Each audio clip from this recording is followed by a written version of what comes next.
అప్పుల బాధలు వెంటాడుతున్నాయా? అయితే 6 JVR వారి జాతిరత్నాలు ధరించండి. హాయ్, వెల్కమ్ టు మనం టీవీ. నేను మనోజ్.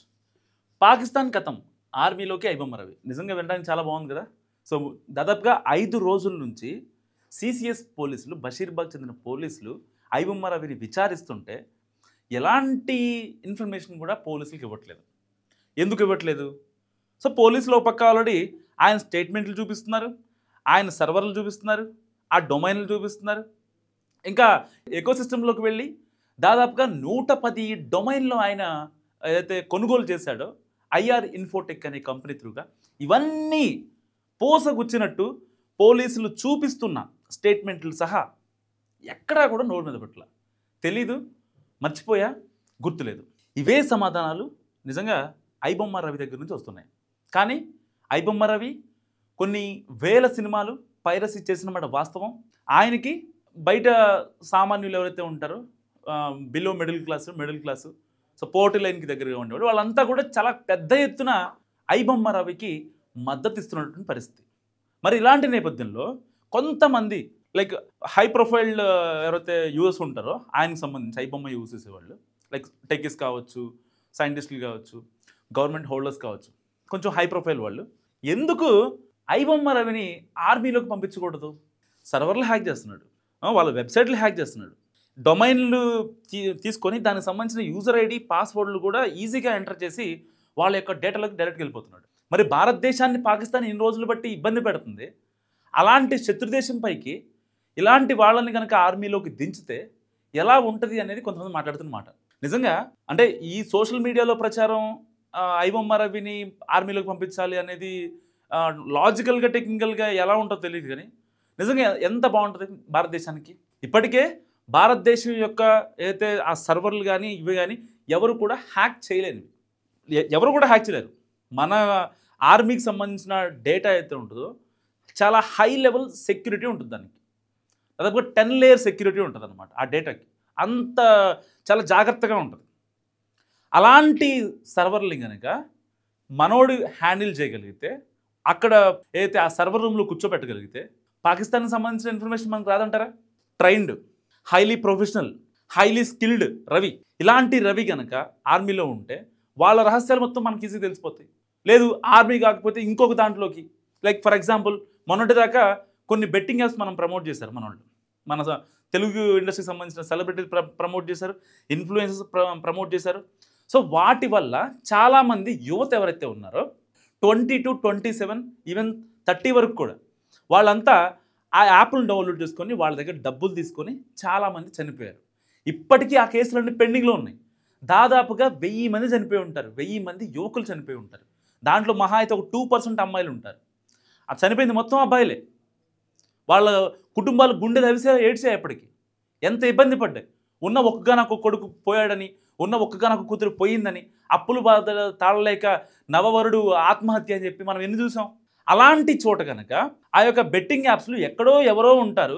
వాళ్ళ సర్వర్లు ఎక్కడ ఉంటాయి కూడా ఎవరికి తెలియదు. జస్ట్ ఓన్లీ యాప్లతో మన ముందుకు వస్తాయి. మన దగ్గర సపోజ్ ఇప్పుడు 4000 మనం లోన్ తీసుకోవాలంటే 3500 రూపాయలు వాటిలోకి వస్తాయి. యాక్యురేట్గా నాకు తెలియదు, బట్ దాంట్లో కొన్ని కట్ చేస్తూ ఉంటారు వాళ్ళు. సో వాటిని మనం మళ్ళీ రీపే చేసేటప్పుడు దాదాపుగా తీసుకున్న 4000 కాబట్టి 4500, ఏ ఒక్క రోజు తేడా వచ్చినా సరే పర్ డేకి 1000 రూపీస్ వేస్తారు. అలాంటి బెట్టింగ్ యాప్స్ చూసాం. దానివల్ల ఎంతమంది చనిపోయారు? ఇప్పటికీ బెట్టింగ్ యాప్స్ గురించి ఎవరన్నా మాట్లాడతారా? బెట్టింగ్ యాప్స్ ప్రమోట్ చేసిన వాళ్ళ గురించే మాట్లాడుతున్నారు తప్ప కనీసం బెట్టింగ్ యాప్స్ వల్ల 1000 మంది దాదాపుగా చనిపోయారు. ఈవెన్ ఓన్లీ ఏపీ తెలంగాణలో మాత్రమే. ఆల్ ఇండియా వైడ్ ఇంకా ఎక్కువ ఉంటుంది, 10,000 దాకా ఉంటుంది. అన్అఫీషియల్ ఎంతమందో, అఫీషియల్గా మాట్లాడుతున్నాను. అన్అఫీషియల్ ఎంతమంది ప్రాణాలు కోల్పోయారు? వాళ్ళు ఏదైతే ప్రాణాలు కోల్పోయారో, సో ఇప్పుడు ఆ కేసులన్నీ విచారణ కొనసాగుతున్నాయి. సో దానికి సంబంధించిన ఇప్పుడు సపోజ్ 1xWin అనే బెట్టింగ్ యాప్ ఉంది. ఆ 1xWin యాప్ బెట్టింగ్ యాప్ ఎవరిది? ఒక చైనా కంపెనీ వాళ్ళు చెప్పారు. దాని తర్వాత దానికి సంబంధించిన సర్వర్లు ఇండియాలోనే ఉన్నాయి, ఇండియా నుంచే మెయింటైన్ చేస్తున్నారు. దానికి సంబంధించిన కాల్ సెంటర్లు కూడా ఉన్నాయి.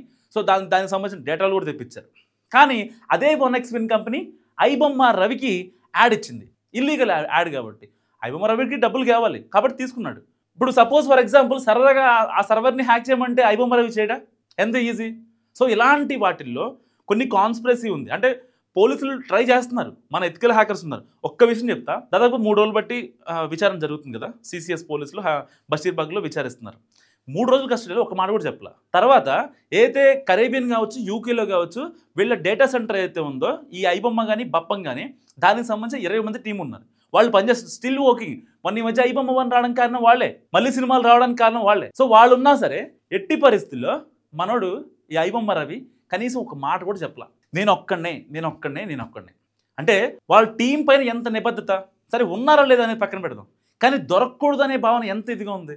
సరే దాన్ని ఇల్లీగల్గా మార్చి అతన్ని అరెస్ట్ చేసి ఆయన సినిమాలని పైరసీ చేయడం తప్పు. దాదాపుగా కొన్ని 100 కోట్లు ఆయన సంపాదించాడు. విలాసవంతమైన కారులో ఉన్నాడు, విలాసవంతమైన హోటల్లో నివసించాడు. ఓన్లీ బిజినెస్ క్లాస్ తప్ప ఇంకా అసలు ఎక్కేవాడే కాదు ఫ్లైట్ అయితే, వేరే కంపార్ట్మెంట్ అయితే అని చెప్పి ఎంత ఇదిగా మాట్లాడారు. కానీ దేనికోసం చేశాడు? ఒకే ఒకటి, కేవలం డబ్బు. వాళ్ళ ఆవిడ డబ్బు నువ్వు సంపాదించలేవు అనేసరికి ఆ ఒక్కదాంతో సింగిల్ గా ఏం చేయాలో వచ్చేసాడు. కట్ చేస్తే ఇప్పుడు అందరికీ పెద్ద హీరో అయిపోయాడు. మరి ఎందుకు మద్దతు వచ్చింది? ఇప్పుడు ఇన్నాళ్ళుగా మాట్లాడిన తెలుగు ఇండస్ట్రీ పెద్దలు ఇప్పుడు వచ్చి మాట్లాడుతున్నారు. ఏమని? ఐబొమ్మ రవిని ఎన్కౌంటర్ చేయాలి, అసలు ఇలాంటి వాడు ఉండొద్దు, అసలు ఇలాంటి వాడి వల్ల తెలుగు ఫిల్మ్ ఇండస్ట్రీ ఎంత నష్టపోయిందని చెప్పి మాట్లాడుతున్నారు. మరి మీరు సినిమా రేట్లు ఇష్టారాజ్యంగా ఎందుకు పెంచేస్తారు? కనీసం సామాన్యుడు ఒక ఫ్యామిలీతో నలుగురు కలిసి వెళ్ళి చూసే ఇది ఉందా? సరదాగా మాట్లాడుకుందాం. నలుగురు కలిపి ఓన్లీ టికెట్ కాస్టే అప్రాక్సిమేట్గా 1800 to 2000 అవుతుంది. ఒక పాప్కార్న్ పిల్లలు అడిగారని చెప్పి ఒక పాప్కార్న్ తీసుకోవాలంటే 499 రూపీస్ ఉంటుంది. బేసిక్ అని చెప్పి 115 రూపీస్ మనకి గూగుల్లో ఉంటాయి. చాట్ జీపీటీలో మనం చాట్ జీపీటీ చేస్తే వస్తాయి. ఏంటి? పీవీఆర్లో, ఐనాక్స్లో, లేకపోతే నెక్స్ట్ గలేరియాలో, ఏఎంబీలో, సత్యంలో, AAAలో బేసిక్ పాప్కార్న్ 149 పెడతారు. మీరు అక్కడికి వెళ్ళిన తర్వాత బేసిక్ ఉంటుందా? ఉండదు. అక్కడ ఏముంటుంది? ప్రీమియం ఉంటుంది. దానికి popcorn plus coke 499 must and షుడ్గా తీసుకోవాల్సిందే. మనకు అసలు ఆప్షన్ ఉండదు అక్కడ. వన్ అండ్ ఓన్లీ చాయిస్ అది. మరి వీటన్నిటికీ లోతుల పాత్ర గురించి మాట్లాడరు. కేవలం ఐబొమ్మ రవిని ఎన్కౌంటర్ చేయాలని బియాండ్ ద బాక్స్ ఆలోచించే కొంతమంది నెటిజన్లు ఆయన కోసం టాటూలు వేయించుకుంటున్నారు. I support iBomma Ravi official. ఇన్స్టాలో ఎన్ని పేజీలు పుట్టుకొస్తున్నాయి? ఒకసారి ఇన్స్టా చెక్ చేయండి, ఒకసారి ఫేస్బుక్ చెక్ చేయండి. ఎన్ని పేజీలు వస్తున్నాయి? ఎంతమంది సపోర్ట్ చేస్తున్నారు? ఆయన వల్ల మేము సినిమాలు చూసాం అని గర్వంగా చెప్పుకుంటున్నారు. ఆయన వల్ల మా ఫ్యామిలీ మొత్తం వీకెండ్లో బయటికి వెళ్ళి 3-4 వేల రూపాయలు వదిలించుకోకుండా ఇంట్లో కూర్చొని మేము సినిమా చూసామని చెప్పి చాలామంది గృహిణులు, చాలామంది యువత, చాలామంది సాఫ్ట్వేర్లు బయటకు వచ్చి మాట్లాడుతున్నారు, కామెంట్ రూపంలో పెడుతున్నారు. అర్థం కావట్లేదు ఆయనకి ఎంత హ్యూజ్ ఫాలోయింగ్ పెరుగుతుందో, ఎంత పెద్ద ఫ్యాన్ ఫాలోయింగ్. నిజంగా అసలు ఎవరైనా ఎక్స్పెక్ట్ చేశారా? నిజంగా ఆయన హీరో అయ్యాడు. వాళ్ళ హీరో అయిన మాట వాస్తవం. మరి ఇంత పెద్ద హీరోని పట్టుకొని, సరే హీరో అంటే నన్ను విలన్ చేస్తారు, అది వేరే విషయం, నాకు తెలుసు. కానీ ఇంత పెద్ద హీరోని, ఇంత స్కిల్డ్ని, ఇంత ప్రొఫెషనల్ని, ఇంత ట్రైన్డ్ హై లెవెల్ ప్రొఫెషనల్ని మన దేశానికి వాడుకుంటే, ఇప్పటిదాకా ఆయన చూడాల్సిన లైఫ్ చూస్తాడు. బేసిక్గా ప్రతి 15 రోజులకి ఒక దేశం తిరిగేవాడు. ఒక 15 డేస్ యూఎస్లో ఉంటే ఒక 15 డేస్ యూకేలో ఉండేవాడు. మళ్ళీ అక్కడ లండన్ నుంచి నెదర్లాండ్స్ వెళ్ళేవాడు, నెదర్లాండ్స్ స్విట్జర్లాండ్ నుంచి న్యూజిలాండ్ నుంచి ఆస్ట్రేలియా నుంచి మళ్ళీ కరేబియన్ దీవులకి, అక్కడ నుంచి ఇండియాకి. ఎందుకు?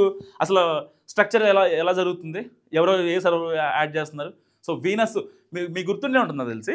ఐబొమ్మ ఓపెన్ చేస్తే వీనస్, ఎర్త్ అనే 2 సర్వర్లు ఉంటాయి.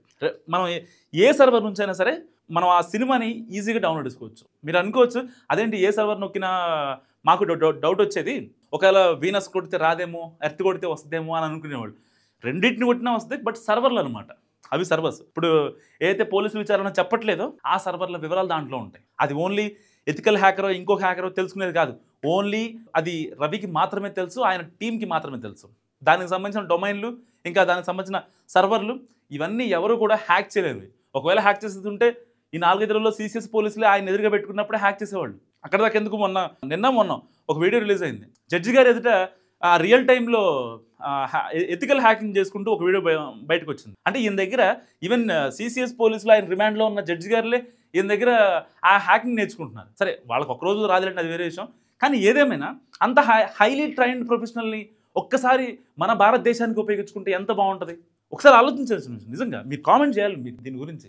ఎందుకంటే ఐబొమ్మ రవిని ఎంతవరకు ఒక బూచిగానే చూపించే ప్రయత్నం చేస్తున్నారు తప్ప, అతను ఇంతకుముందు అఫీషియల్గా స్టేట్మెంట్ రిలీజ్ చేశాడు. 50 లక్షల మంది దగ్గర డేటా ఐబొమ్మ రవి దగ్గర ఉందంట. పోలీసులకి సవాల్ విసిరాడు. పట్టుకుంటే దమ్ముంటే పట్టుకోరా షెకావత్ అన్నంత రేంజ్లో ఆయన ఒక సవాల్ విసిరాడు. దాని గురించి మేము అంత ఇదిగా పట్టుకొని వెంటనే ఐబొమ్మ రవిని పట్టుకొని మేము మా సత్తా ఏంటో, పోలీసు సత్తా ఏంటో నిరూపించామని చెప్పి సజ్జనార్ గారు తెలుగు సినీ ప్రముఖుల్ని పక్కన పెట్టుకొని మరి ఆయన ప్రెస్ మీట్ పెట్టారు. ఇదంతా ఎందుకు?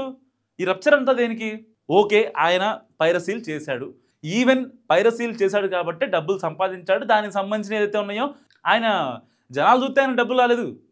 ఈ వెబ్సైట్ని చాలామంది ఆదరిస్తున్నారు కాబట్టే, దానికంటూ కొన్ని రియల్ టైం రికార్డ్స్ ఉంటాయి కాబట్టే ఈ యొక్క ఇల్లీగల్ బెట్టింగ్ యాప్స్ ఆయనకి యాడ్ ఇచ్చాయి. సో ఆ యాడ్ డబ్బులు ఆయన చాలా జాగ్రత్తగా పెట్టుకున్నాడు. దానికి సంబంధించిన లిక్విడ్ రూపంలో వస్తేనేమో విలాసవంతమైన వాటికి ఉపయోగించుకునేవాడు, లేదా లీగల్గా వస్తేనేమో అకౌంట్లో భద్రపరుచుకునేవాడు.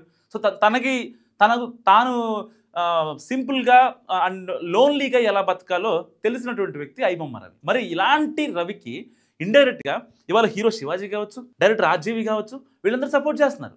ఎందుకు సపోర్ట్ చేస్తున్నారు? పైరసీ కంటెంట్ అనేది ఈవెన్ సినిమా వాళ్ళు కూడా చూస్తారు, దాంట్లో తప్పేముంది అని వాళ్ళందరూ మాట్లాడుతున్న పరిస్థితి. అంటే ఇండైరెక్ట్గా ఏంటి, ఐబొమ్మ రవి ఓకే సర్టిఫైడ్, ఇలా పడుతుంది కదా, రాజమౌళి ముద్ర పడుతుంది కదా, అలా అని మాట్లాడుకుంటున్నారు అనమాట. మరి ఇంతమంది ఐబొమ్మ రవి ఓకే అని మాట్లాడుతుంటే ఎందుకు సినిమా వాళ్ళు నానా రాద్ధాంతం చేస్తున్నారు? నిజంగా సినిమా వాళ్ళు ఒకవేళ రాద్ధాంతం చెయ్యాలి అని అనుకుంటే మీ టికెట్ల రేట్లు కదా బయటకు వచ్చేది, వాటి గురించి ఎందుకు ఆలోచించలేకపోతున్నారు మీరు? ఒక్క నిమిషం ఆలోచించండి. పోనీ వద్దు, మీ సినిమాని గెలకడం లేకపోతే ఇంకోటి చేయడు, ఆయన్ని అంటే ఇది నేను చెప్పేది కాదు, ఏదైతే ఆయన ఫాలోవర్స్ ఉంటారో వాళ్ళే చెప్పేది. ఆయన వదిలేయండి, భారత ఆర్మీలోకి పంపించండి, ప్రశాంతంగా ఆయనే ఉంటాడు. ఆయనకు టాస్క్ అప్పగించండి, శత్రుదేశంపై వాళ్ళ రహస్యాలంటే తెలుసుకోమని చెప్పండి, వాళ్ళ రహస్యాలు తెలుసుకొని మనకేమని చెప్పండి, అప్పుడు మనకి ఈజీ అవుద్ది. ఏదైనా టాస్క్ ఇచ్చి అప్పచెప్పమనండి. ఆయన ఏమి టెర్రరిస్టో లేకపోతే ఇంకోటో కాదు కదా, సంఘ విద్రోహ శక్తి కాదుగా. ఆయన ఒక మనిషి, వాళ్ళ ఆవిడ వాళ్ళ అత్త పెట్టిన ఇబ్బందుల వల్ల కొంచెం ఆయన లోన్లీగా అయిపోయి ఎలాగైనా నేను డబ్బులు సంపాదించాలని ఒకే ఒక్క రీజన్తో ఆ కసితో బయటకు వచ్చి ఇవాళ కోట్లు గడించిన వ్యక్తి ఐబొమ్మ రవి. అంటే చీ కొట్టినా సరే తలదన్నిలా బతికాడు. మరి అలాంటి వ్యక్తిని 4 గోళ్ల మధ్య 5 రోజులుగా హింసిస్తున్నారు. సరే మన చట్టాలు అలా ఉన్నాయి, ఓకే, ఆయన మీద అభియోగాలు ఉన్నాయి, 20 కోట్లు అక్రమంగా సంపాదించాడు, ఇంతమంది నిర్మాతలు పొట్టగొట్టాడు, లేకపోతే ఈ లైట్ మెన్లకి డబ్బులు అసలు ఇవ్వట్లేదు, రోజు 1000 రూపీస్ ఏంటి, పర్ డే అట్లీస్ట్ 2000 నేను ఇవ్వాలి కదా అని చెప్పి వాళ్ళ గురించి మాట్లాడాడు. లేకపోతే సినీ నిర్మాతల కొడుకులే, లేకపోతే పెద్ద పెద్ద హీరోల కొడుకులే వస్తున్నారు, వేరే వాళ్ళు బయటకు వద్దామంటే రాలేని పరిస్థితి అని చెప్పి చాలా మందిని ప్రశ్నించాడు. అక్కడ కొంచెం ఆయన అంటే ఇండస్ట్రీకి కొంచెం ఆయనకి ఇండస్ట్రీకి గ్యాప్ పెరిగింది. ఇవాళ ఎవరైతే సో కాల్డ్ హీరోలు కావచ్చు, సో కాల్డ్ డైరెక్టర్ కావచ్చు మాట్లాడుతున్నారో ఈయన మీద సింపతి ఉన్న వాళ్ళు తప్ప మిగతా వాళ్ళు ఎందుకు మాట్లాడలేదంటే, ఎందుకంటే ఐబొమ్మ రవి ఇంతకుముందు ఒక లెటర్ రిలీజ్ చేశాడు. ఆ లెటర్లో చాలా క్రిస్టల్ క్లియర్గా చెప్పాడు. ఏమని? కొడుకులేనా, డైరెక్టర్ల కొడుకులేనా, నిర్మాతల కొడుకులేనా, అందరూ వీళ్ళే అయితే మరి రేపొద్దున సామాన్యుడికి ఇండస్ట్రీలో అవకాశం ఎలా వచ్చిందని చెప్పి చాలా గట్టిగా మాట్లాడిన పరిస్థితి. సో ఏదేమైనప్పటికీ ఇంతమంది ప్రేమాభిమానాలని మూటగట్టుకున్న ఐబొమ్మ రవి భారత ఆర్మీకి పంపించాలా లేదా? శత్రు దేశాల యొక్క రహస్యాలను మన దేశంతో పంచుకొని మరిన్ని విజయాలకు, ఏదైతే ఇప్పటికే ఇండియా మీద చాలా కుట్రలు జరుగుతున్నాయి ప్రపంచవ్యాప్తంగా, సో ఇటు చైనా కావచ్చు, ఇటు పాకిస్తాన్ కావచ్చు. సో ఇలాంటి పరిస్థితుల్లో మనకంటూ ఒక స్కిల్డ్ హై ప్రొఫెషనల్ ట్రైనర్లు ఉంటే బాగుంటుందని నేను అనుకుంటున్నా. మీరేమనుకుంటున్నారో మస్తు కామెంట్ చేయండి. చూస్తున్నాను మనం టీవీ.